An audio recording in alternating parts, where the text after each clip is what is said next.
Brooklyn Daddy in the house. What is up for a Thursday? But it's not just any Thursday. It is what? Jason G? Noob Thursday. See that a little bit louder. Noob Thursday. For who? For noobs. Gotta hear it one more time. For noobs. Okay. Enough of that.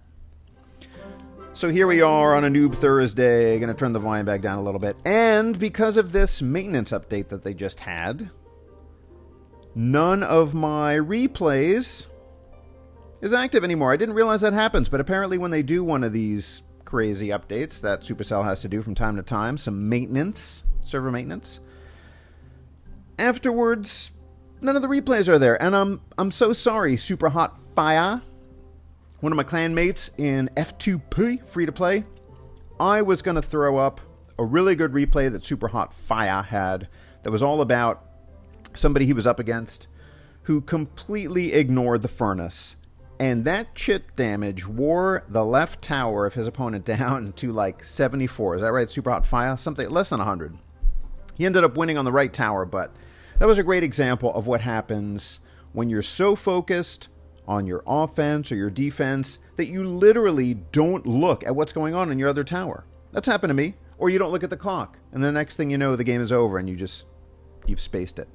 So that was a lesson that I wanted to illustrate through Super Hot Fire's replay, but I can't because of this whatchamading-dong, the update server maintenance thingy. But I did discover something that I had no idea you could do if you go into the Friends tab. If you're a member of 2 different clans, if you have 2 different accounts, as I do, and you're friends with a bunch of people through those clans, you can actually see what your other clanmates are doing who are in the other clan, and you can watch live battles, and you can do a friendly. So if I'm logged on as Brooklyn Daddy, I can still do a friendly battle with somebody in Hum's family, which is my Griffon account. Anyway, maybe you guys already knew that. I didn't. That's news to me. I thought that was cool. So, again, Super Hot Fire, I apologize for not being able to do your replay. Next week, if not sooner, guaranteed, I'll throw up another one of your fine replays. So, I think what I'm going to do for this Noob Thursday is talk about 2 things. One, this is kind of a zany deck. So, I like the skeletons. I like skulls and skeletons. So I wanted to have an all bones deck, and I tried, and it kind of sucked. It wasn't so great. But you know what? For the purposes of this video, let's just try it. I'm going to talk a little bit about why it's good and why it's bad, and this is more of sort of a deck building thing, especially for noobs. To the extent that you can think about balancing your decks, you want to have ground and air. You want to be able to defend against air troops, right? So like my witch, obviously she can shoot it at air troops, and my zap, that's really all I got. You know what, I know I like the bones idea. I got to put at least one other troop in here that can target air. I'm going to throw archers in there. I know technically they're not, well, they do have skeletons inside their body, so that's weak. Anyway, having a defensive building, I think, is always nice to be able to pull troops to the middle.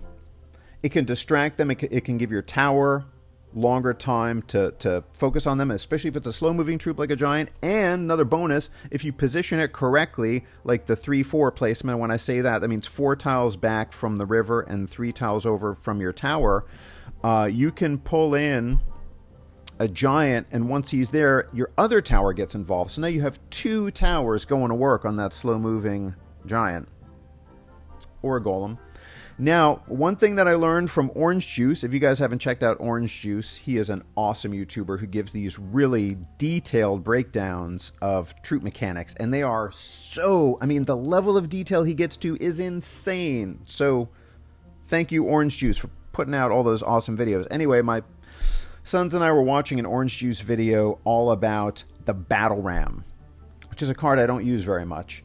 But an interesting facet of the mechanics of that Battle Ram is if you do the 4-3 tile placement, like I'm talking about, which would normally lure over the giant or the golem, or I think any building targeting troop, it doesn't pull over the battle ram, so that battle ram can scooch by. So you really have to commit if you're trying to draw the battle ram over by nudging it over one. So I thought that was cool. But anyway, back to general, you know, putting your deck together. You want to make sure that you have ground and air, and that means cards that are going to attack ground, but cards that are also on the ground. Because even if you have air cards like a dragon, a baby dragon, that's gonna that are going to attack air troops, you want to be able to kite them, right? You want to be able to place something on the ground to actually affect where they move. And if everything is in the air, you're not going to be able to do that.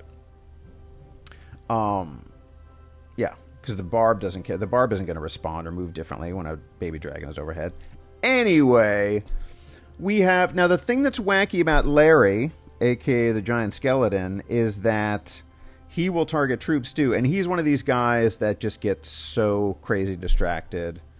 My only building targeting troop is the balloon, which obviously is just going to go for buildings.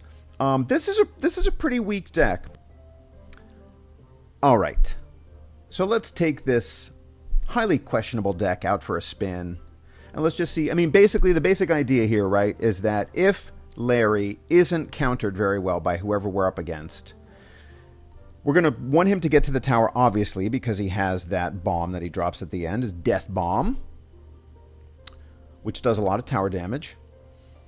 And he's also, once the tower locks on, he's a great distraction for us to place a graveyard.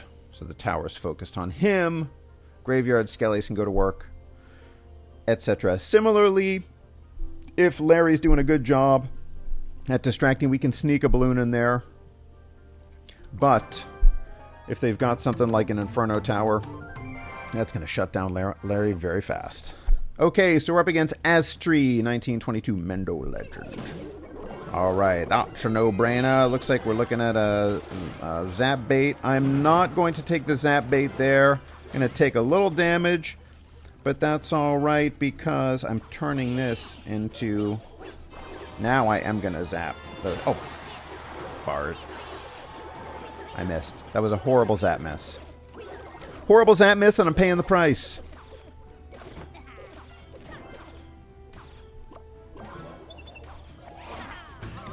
Got the witch up just in time so that the bandit didn't start doing her nastiness to our tower. Now let's just throw up some guards in front of this witch so she can hide behind the shield because she's at very low health. But if she can get a few of her fireballs in... Oh, that's some value. That is some value from a witch. I'm so excited by that I forgot to drop those guys. But look at that. Witch was almost dead. Threw up some guards in front of her, and she did some work. That's a good example. That's a good example for Noob Thursday. Got to salvage something from this whole mess, this debacle. Supercell doing server maintenance. Messing up my whole plan. Questionable rage there. I don't know what was going on with that rage. But let's do it again. It worked before. Let's do it again. Throw some guards in front of a witch. This time she has more health. And I'm feeling pretty good about this. Look at that. We got some skellies. We got some guards. Still got their shields. I think Tower Baba. And now... just for shizzies and giggles, let's do Larry. Okay, I didn't want him to go that way. I will zap those skeletons because that's just sad to see Larry just getting so distracted by a Skarmy. Oh, no you don't. Larry's turning around. Another kiting example. Kiting. Okay, we do not want the tricky bandit coming in, doing what she does on our tower. Okay, I don't have my tombstone up, and we got a goblin barrel coming in hot. Zap it away. Okay, that was pretty sweet. That was some good D. That was some good quality D. But that balloon's going to get nowhere. Oh, there we go. Retargeted her. That was close. See, that bandit was going to start doing what she does on my tower. Now, I don't know why they're pushing right. I'm only 554 on the left. That's what they should be doing. Oh, now that was... Oh! I was going to say, that was a good use of rage.